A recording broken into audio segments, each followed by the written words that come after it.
সমস্ত দর্শক বন্ধুদের জানাই নমস্কার। আজকে আলোচনা করব মঙ্গলদেবের রাশি পরিবর্তন। মঙ্গলদেবের রাশি পরিবর্তনে কুম্ভ রাশির উপর কী প্রভাব পড়বে এবং এই সময় কোন উপাচার করলে এর সুফলে বৃদ্ধি হবে। তবে মনে রাখবেন, গ্রহের গোচর সম্পূর্ণভাবে নির্ভর করে জাতকের জন্মকুষ্ঠির গ্রহের দশা এবং গ্রহের অবস্থানের উপর। আমরা যে ফল প্রকাশ করছি এটা কিন্তু আমাদের একটা প্রচেষ্টা মাত্র, এটা সম্পূর্ণভাবে নির্ভর করবে জন্মকুষ্ঠির উপর।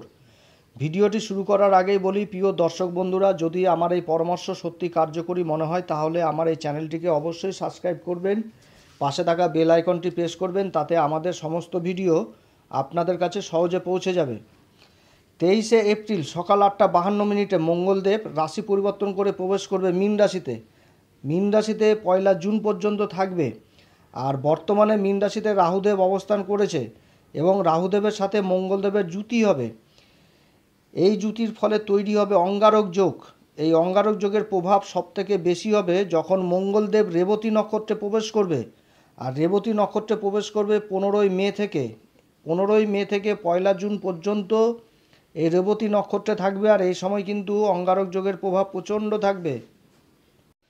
মঙ্গল যেরকম হিম্মতি গ্রহ সেরকম কিন্তু আবার রাহুও প্রচণ্ড হিম্মতি গ্রহ, মানে এদের মধ্যে ঊর্জা জিনিসটা প্রবল থাকে। যেমন মঙ্গল যদি কারো জন্মকুষ্ঠিতে দুর্বল থাকে তাহলে কিন্তু এই সমস্ত জাতকরা খুব ভীতু প্রকৃতির হয়, এবং মঙ্গল যদি প্রচণ্ড বলবান অবস্থায় হয় তাহলে কিন্তু এই সমস্ত জাতকরা খুব সাহসী হয়। সেরকম রাহু যদি কারো জন্মকুষ্ঠিতে খুব স্ট্রং অবস্থায় থাকে তাহলে কিন্তু মনের এইরকম একই মনোভাব কিন্তু তার মধ্যেও থাকবে। সূর্য হচ্ছে রাজা আর মঙ্গল হচ্ছে সেনাপতি, তো মঙ্গলের মধ্যে সবসময় লড়াকু ভাবটা থাকবে, ঊর্জা সবসময় থাকবে। সেরকম রাহু কিন্তু দৈত্যদের সেনাপতি, এর মধ্যেও কিন্তু ঊর্জা ভাবটা রয়েছে।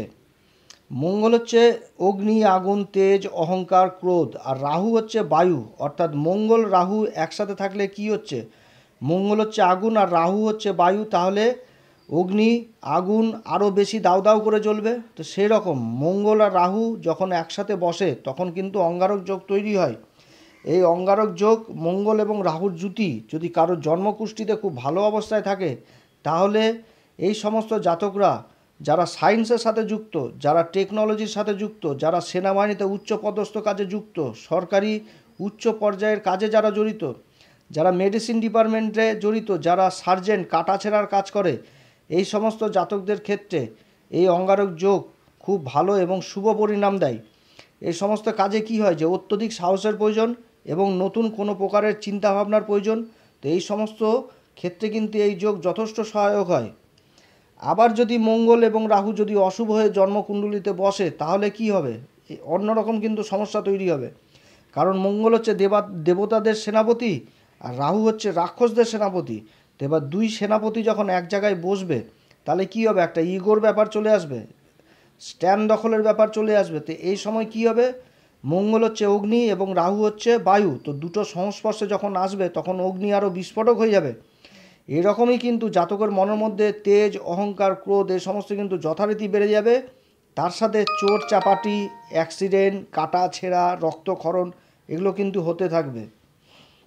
এটাই হচ্ছে অঙ্গারক যোগের ভালো প্রভাব এবং সুপ্রভাব, যেটা আপনাদের সামনে খারাপ প্রভাব যেটা আপনাদের সামনে তুলে ধরলাম। এবার বলবো যে কুম্ভ রাশির ক্ষেত্রে মঙ্গলদেবের এই গোচর কী ফল নিয়ে আসতে যাচ্ছে। কুম্ভ রাশির ক্ষেত্রে মঙ্গলদেব হচ্ছে 3য় ঘরের অধিপতি এবং কর্মের ঘরের অধিপতি। গোচর সম্পূর্ণ করবে 2য় ঘরে, অর্থাৎ কর্মের ঘরের অধিপতি যখন 2য় ঘরে বসে তখন কিন্তু কর্মের দ্বারা ধনসম্পত্তি অর্জন হয়। অর্থাৎ আপনি যে কর্মই করুন না কেন, কর্ম থেকে আপনি যথেষ্ট সেভিংস করতে পারবেন। কিন্তু বর্তমানে কুম্ভ রাশি 7.5 চলছে, এটা কিন্তু মনে রাখতে হবে। এবং 2য় ঘরে বসে গোচর সম্পন্ন করছে রাহুকে বলা হয় শনিবৎ রাহু, অর্থাৎ শনির সমান ফল দেয়। রাহু আর বর্তমানে শনিদেব কিন্তু রাশির উপরে বসে রয়েছে, রাহু রয়েছে 2য় ঘরে, শনি রয়েছে রাশির উপরে। তো এখানটাতে কিন্তু আপনার যথেষ্ট খরচাপাতি, ব্যয়ভাব এগুলো কিন্তু যথেষ্ট দেখাচ্ছে।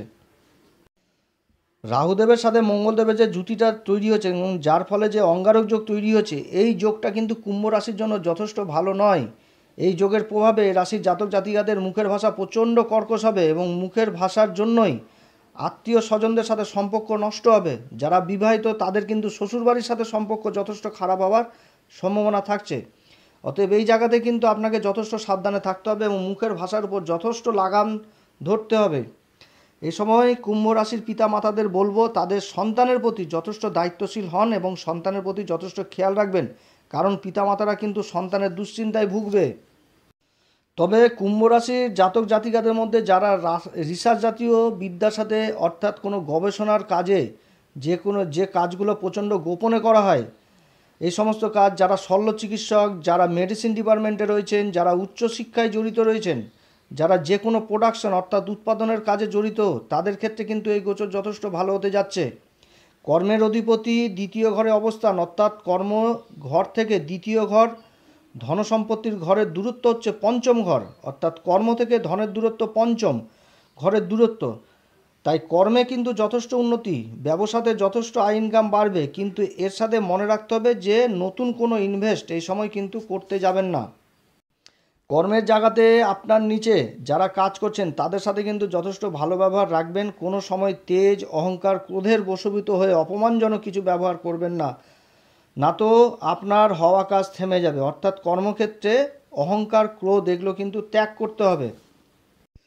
কুম্ভ রাশির জাতক জাতিকাদের বলবো যে এই গোচরের সময়কালে আপনারা অবশ্যই হনুমানজির আরাধনা করবেন, বজরংবলীর পূজা করবেন, মঙ্গলবার করে বজরংবলীর মন্দিরে যাবেন, বজরংবলী দর্শন করবেন, হনুমান চল্লিশা পাঠ করবেন। তবে হনুমান চল্লিশা পাঠ করার আগে শ্রীরাম সীতার প্রণাম মন্ত্র অবশ্যই পাঠ করবেন।